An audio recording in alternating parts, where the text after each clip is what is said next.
Hello and welcome to the Kiwi Advisor Network podcast. I'm the host, Warwick Slow, and today's guest is Cameron Marcroft from Loanmarket Central. I want to do a series on some of the top advisors in the country, and Cam is certainly one of them. He's been at the very top for a long time. He's in the $1 billion of Lending Club, which is a very illustrious club that not many get to participate in.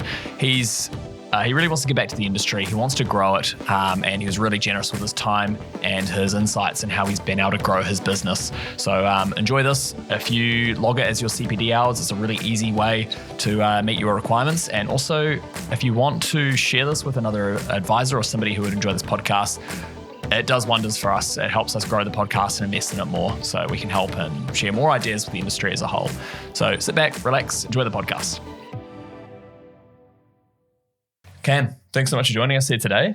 Thank you. Thanks for welcoming me. You're kicking off our journey. We wanted to look and see the top advisors in the country and what they're doing differently. You know, what are some tips that you could share with other advisors and hearing about your journey and how you got there? Because, I mean, you've been in the industry for probably over 20 years now, right? So the mortgage broking, my business has been going about 7.5 years, but been in the industry probably...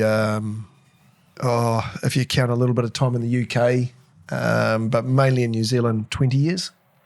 Nice. All up. And starting at the bank, you also, you're working at New Zealand Financial Services Group for a bit, doing what I'm doing for the Kiwi Advisor Correct. Network. Yeah. Started in the bank. So National Bank was where I started, in the broker unit, and then that merged with, National Bank merged with ANZ, went to ANZ, again in the broker, dealing with all the brokers. And then joined up with the company which merged a lot to become NZFSG. So started at Kiwi Mortgage Market was the name as a BDM in Auckland, and did a lot of BDM work for many years. Which, looking back, is probably where I learnt my trade a lot.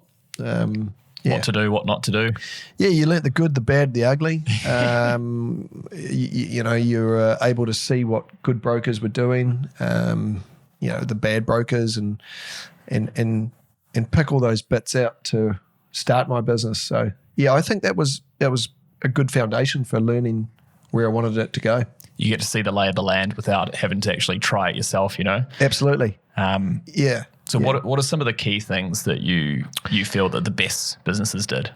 Yeah, I think with anything, it's your referral networks and working hard to build those up. That's where our lead generation comes from. So those relationships take a long time to build, and I think a lot of brokers expect to turn up with a coffee or a bit of a morning tea and then walk away and expect to be inundated with leads.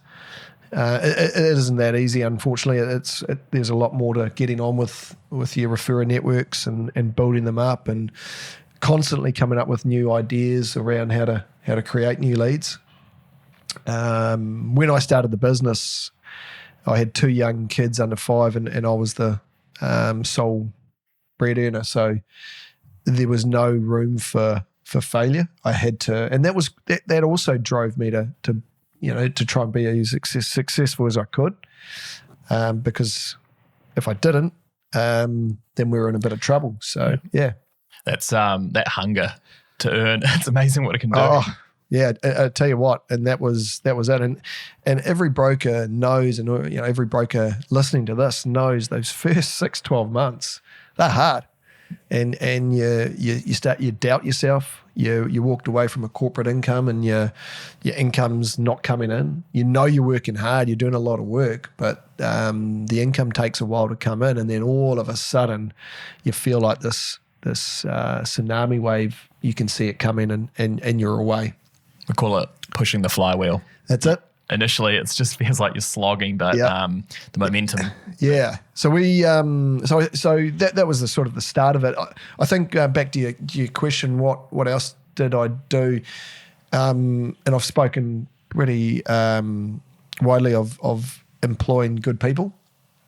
And that was a decision. I kept investing into people, into my business.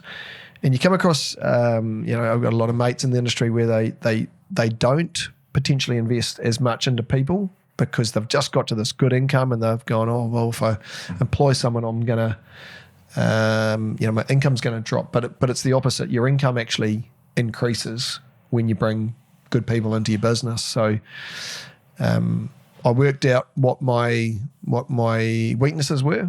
I knew what my strengths were, but I needed to identify what my weaknesses were, and there were plenty of those, and therefore started to find people in my business to cover those off to make me look good in a way. That's it. Yeah, there's so many advisors that are just running their own business. They're doing really well, good volume, good. You can tell they've got good reviews, looking after their customers, but it's almost just taking the plunge and bringing somebody in to help absolutely ease some of that workload. And I hate admin. I hate admin now, and I wouldn't even know how to do a lot of the admin. And I think most of the established brokers are like that now. And to have someone to do your admin when you're starting up, and you can go out and keep building the leads and building the business, that's the only way you can go from writing 30 million to 60 million to 90 million and so on. And but employing good people, that's not easy. We've had a lot of false runs as well with staff, but over time we've managed to eke out some good people, and I think that's been a huge part of the success of the business. I often preach to advisors they're looking to grow and where to find staff, and it's so challenging. And I think just thinking a little bit outside the box, going through your LinkedIn connections, going through your Facebook friends, there might be somebody in there, like a friend of a friend or a nephew of your, it's just, you never know who could be there to help add value to the business. Absolutely. We've dabbled with recruitment agencies, which, they do a great job because they find good people. The downside is it's pretty punchy for a small business. So we've used recruiters on and off. In a perfect world, if we can come across these people, it's much better. It's a big savings, but we learned a lot from the recruiters as well. We want to keep it positive always, but looking at some of the things that maybe like a bad advisor would do, even just speaking about experience of somebody who joined me doing BDM work here, and he'd been calling advisors, trying to book appointments and getting to, look at Can and Trail. And about 2/3 of advisors weren't picking up the phone, but then he wasn't leaving a text or a voice message, and 2/3 weren't returning those calls. And you think that's such an easy thing to fix. Yeah. Yeah, look, I think there's a lot of clients that, one call, if we just had the one call, and, volumes would never have been as big as they ever were. So absolutely following up. We do try, and we're not there to pest clients, but we'll try and call them. No luck. We might try and email, but the text message I think is the key one, and that's the last sort of.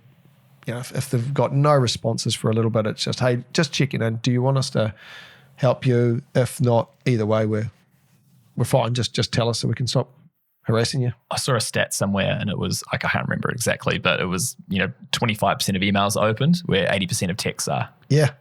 So if you want to get cut through, I think you're right there. Text messages, because people can just tell you to bugger off pretty quickly there. That's nice and easy. They also, that last email is like, just tell us, we'll go away. And a lot of people come back and go, sorry, I do want to talk to you. I'm just busy. And but every time we came across a client email, phone number, they're loaded into our system. And what that meant was, because we were communicating with that database regularly with our newsletters and social media and so forth, that sometimes it could have been 4 years down the track where a client randomly would get in touch that I hadn't really engaged with much. So that tells you that, even though they're not a client today, they might be a client in the future. And I think we've all got to treat these leads as, even though they're not a deal today, we've got to treat them as people to help them get to where they want to be, because they will become a client down the track. There's a lot of potential in gathering, that data. Both, you could help them long term. Absolutely. But having that to, you do a great newsletter, being able to remarket to those businesses, being able to remarket to those clients. Yep.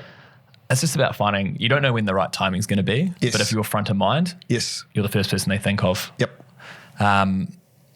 You're like, so a lot of the time, like with running a successful business, there's no silver bullet. You know, I've read an interview that you did, and you know, obviously you partnered with Ray White Remuera, which would be one of the highest performing in the country, I imagine. High, you know, property prices. But it's not just that. It's like, you know, anybody could be within that referral network. It's also converting that into business. And I think I read you said initially it was like maybe 50% of the leads coming from there, but now it's like dropped down to 20. Are you still finding that you're getting referrals organically? Yeah, we are. So when I first set up that Remuera office was my gold mine, and it wasn't easy. I had a lot of obstacles in my way that made it quite difficult. So one by one, I just had to sort of beat these guys up and after time, finally, they all sort of started to refer to me. So Remuera was a big part of that, but you know, you don't own those relationships. You've actually got to keep nurturing them. You've got to keep educating them. Anyone can walk in and take those relationships if they wanted. So we treat that as a respect that, and need to make sure that we are the people that when a lead comes across their desk, it comes to us.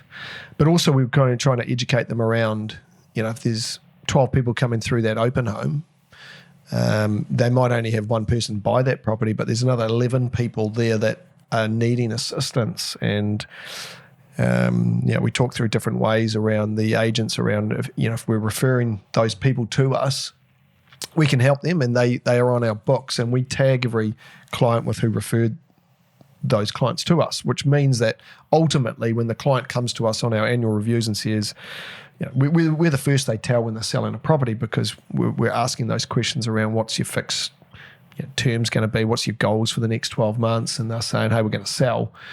We're able to get that agent back in front of the client for the listing. That's powerful, and that's what I think agents want to hear.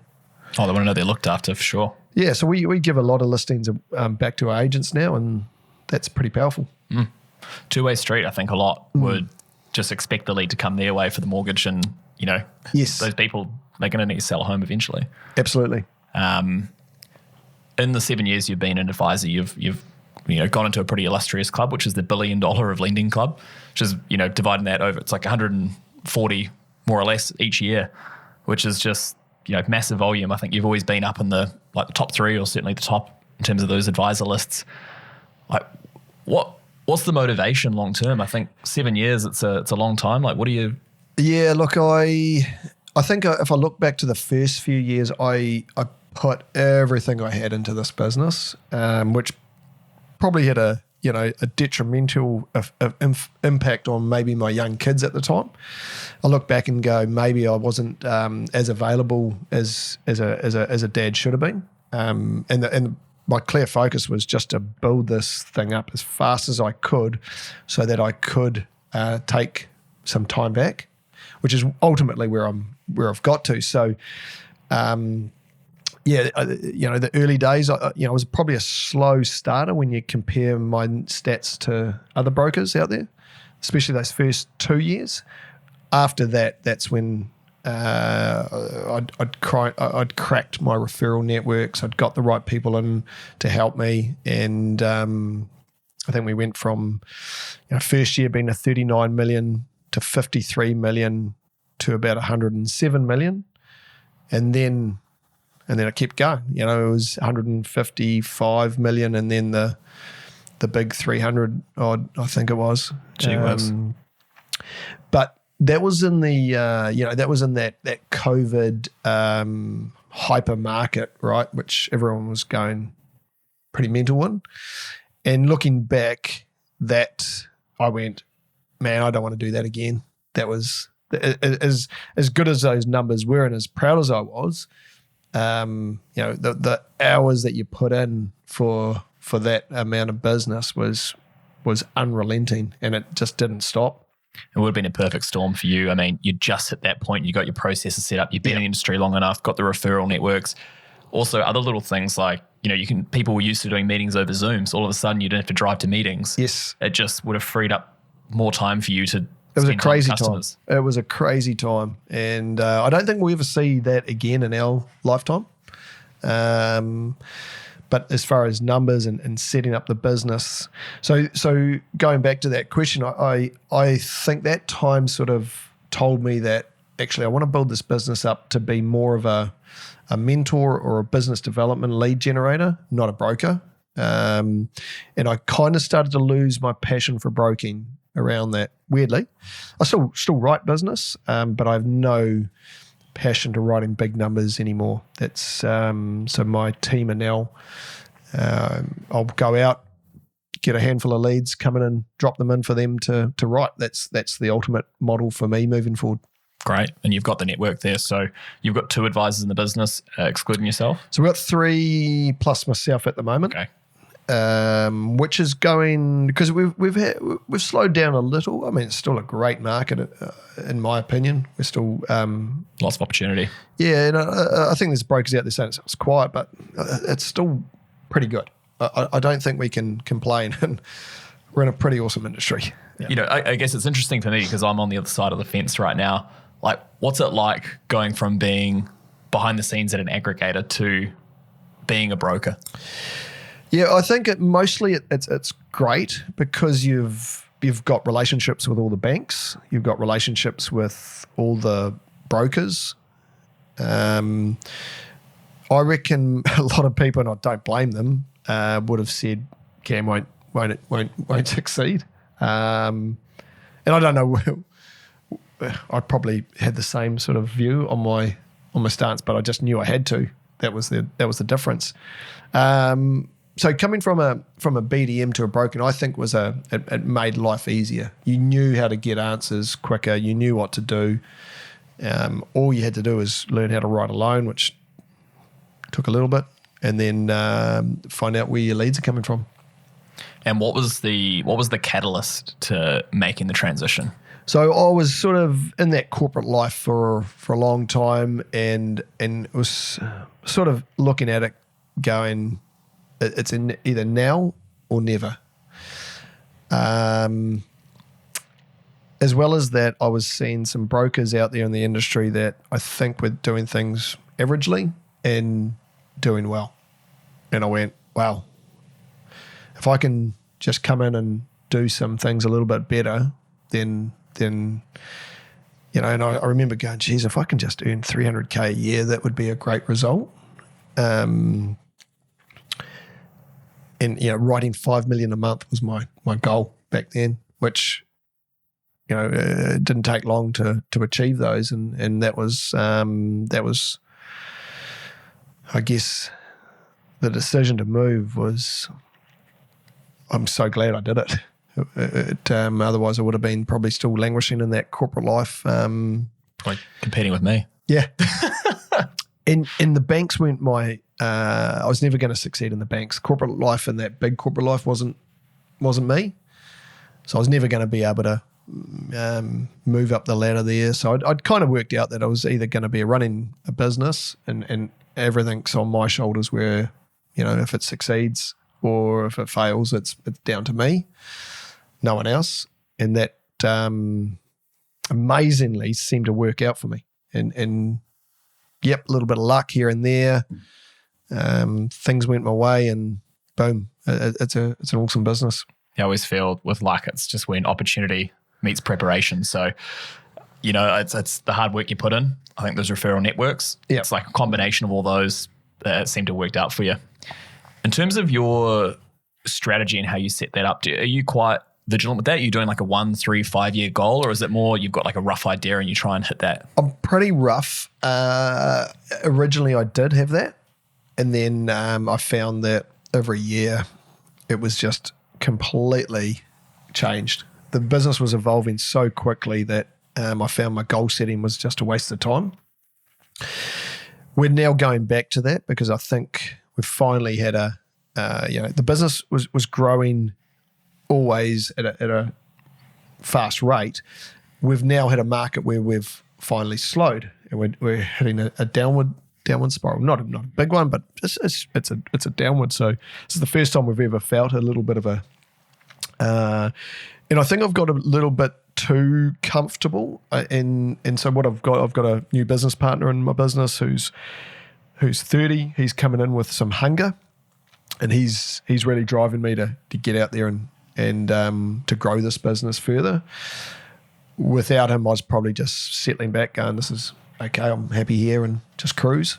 So we're going to drive that now moving forward and try and build it up. It's funny, your definition of cruising is probably a little bit different to others. It's yeah. Look, I think I always joke that a part-time mortgage broker does 40 to 45 hours. You know, and I think that's true, because a successful mortgage broker does some stupid hours. It's the timing too. Yeah, and it's unhealthy. Like I think I hope a lot of brokers like go and chase it for a little while and achieve those results, but take a step back every now and again and go, actually, is it worth it? You know, I think I could have pushed on for more, but I just wouldn't have enjoyed it, and I think you start to reevaluate where what you want to achieve in life and so forth. And how many hours are you working at the peak? Per week? See, I look back and I go, yeah, you'd go to work, and I wasn't probably starting too early, maybe 8:30, and then you'd get to about 6:30. You'd go home for dinner and say good day to your family, meet your family, and then you're probably back on the tools at about as soon as you got the kids to bed, maybe, and so you'd maybe knock out another 3 hours. So sometimes you'd be up till midnight, 11 o'clock, and that could be 3 days a week in the week, and then the weekend you'd be you need to knock out maybe 6 hours just catching up, ready for Monday, because if you didn't, your Monday started pretty heavy. Cold start. Because Mondays is game day, in my opinion. That's when all the leads come in. People have been shopping over the weekend. Oh yeah, absolutely. And you want to be touching base with your referrers, going, how do the open homes go, and so forth. I'd walk through the office, have a chat, and then leads just come at you because of that. I think about when I was buying, and you just all weekend, that's all you're thinking and talking about. So then when Monday hits, the email's already there. You think about most advisors, you should have a pretty stacked inbox first thing Monday morning. Yeah, so how many hours are in that week? Oh, I don't know, sorry. That would be, it's hefty. A lot. Yeah, and look, every broker is the same. I think you talk to them, there's not a 40-hour working week. And a part-time mortgage broker, which is probably what I call myself now, is 45 hours a week. Yeah. And I'm pretty happy with that. I think I would like to drop a little bit, but so that has to take a toll on brokers, I think. And I think as an industry, we've got to be quite wary of that. It's unsustainable long term. It is, yeah. I think that those are a lot of the key parts. I think we've covered a lot in terms of the, I guess your motivation to joining, seeing a gap. How can we bring more talent and businesses into the industry? There's still a massive opportunity. You've been on my side of the fence. Yeah, there is. Well, I think the banking, the banks were the best background for getting new recruits into the industry, because they had that training and there was some good people in there that were driven, that were not probably going to go any further, and various reasons. And your mobile mortgage managers were your classic. They would go very well. They wouldn't probably be getting paid as well as they thought, but they were working really long hours. So there is still, and the banks are probably waving the white flag at the brokers now, because they're losing so many mobiles. They're shutting the branches down. It's a great place. It's a great time for our industry. But I don't know. Yeah. There's a lot of good people outside our industry that would do very well in our industry. The hardest part when you talk to them is you've got a tough 12 months ahead of you, and just imagine you're not going to have much income coming in. After that, you do things well, it's all up. I was talking to a really experienced mortgage advisor, and they've been in the game a long time. And I remember last year they said to me, I should have been a real estate agent. I wouldn't go to real estate. Like that's not me at all. I would. I think real estate, when you compare our industry with real estate, we now have our weekends. A real estate agent, if they're successful, they are working 7 days a week. It's the after work and the weekend hours. That's a hard grind. And, those guys deserve to earn the money they earn because that is a tough industry. Real tough gig. Thick skin needed. You're hated. You're, real tough gig. Commercial real estate, I think, would be an easier job and a better job if I had a choice out of those two. Mm. So I have a lot of respect for those agents. I think for what they do, it's tough. One of my good friends is an agent. He's just one of the most honest, straight up guys, Yep. And you just think like the rap that a lot of agents get. I know there's some really good ones out there too. Yeah, they get a bad rap. And so you talk about you got brought in a new business partner, yes. a bit younger, hungry. What's next for you then? So like I said, we've set some pretty big, hairy, audacious goals around what we want to achieve in the business. So we're now building that roadmap to get there. It's great in having that sort of vision of where we want to be, but we've also got to build the roadmap now. So for me, moving forward, it is a business development role where I'm working the networks, presentations, so forth. Cam, my business partner, is still writing majority of the mortgages now. He's you say Cam? Yeah, his name's Cam Marcroft and I'm Cam Marcroft, and it's terribly confusing. It's the same person, isn't it? You're lying to me. That's your alter ego. So we have clients that get really confused. So when a client's unhappy with something, it's always Cam Marcroft. Happy it's Cam Marcroft. It's worked actually quite well for us as a. It's hard. Everyone gets confused, and we get confused. That's awful. And when I brought him into the business 5-6 years ago, whenever it was, I said, "Look, mate, you're the right man for the job. I just need you to change your name," and he didn't, unfortunately. But they do it in Hollywood, don't they? Yeah. you can only have like one name, so you got to change it. So yeah, he gets. We've got all sort of nicknames in the office now, so it works pretty well. Yeah, it can be confusing, but then I think it can also work in your favour sometimes. If somebody's unhappy with you, you can say, like, I'm going to get Cam on the phone. Yeah, I mean the amount of times we have to explain that his name's very similar to my name is clients either laugh or go, "Man, this is weird," but but he's been instrumental in the business, and I put a lot of the achievements that I've had, and luckily to win, down to his efforts. Yeah, I think you can't. It's like the more we chat about it, the more it just like further cements like having good lead sources, having good process, good team, lots of structure, experience. I think that's like the recipe for success. Yeah, absolutely. So yeah, I couldn't have been happier when I brought him in as a business partner. I think he was ready for it. He deserved it thoroughly, and he brings that drive that I need now. And so he just sort of wheels me into stuff and wheels me back out. And I'm the old sort of boomer. They call me in the office now. But hey, I get called a boomer here in this office. I'm 33. Yeah. I'm a little bit older, so I'm probably a bit more closer to it. But that's there's a good culture in there, good laugh, and we work hard, but we party hard as well, and that's important, I think. Making sure we get on outside of work. Nice. Hey, it's been really good chatting with you. I think there's a lot in there for advisors. How do people reach you if they want to? Look, I love advisors getting in touch. I've always said I'm an open book. People can ask me anything they want around the business, so they can look me up, come and visit me. I'll show you a coffee and Rema's, and I happily chat to anyone in the industry. I'm passionate about this industry. I love seeing everyone succeeding. It's great that I don't think it's an industry where you don't have enemies. Our competitors probably the banks. We haven't needed to compete against brokers. As our market share grows, we start to naturally compete a little bit more. But it's a healthy competition, and I'd happily welcome anyone to come and visit in our office and catch up. Love it. Thanks so much, man. No worries. Thank Really you. appreciate it. Cheers.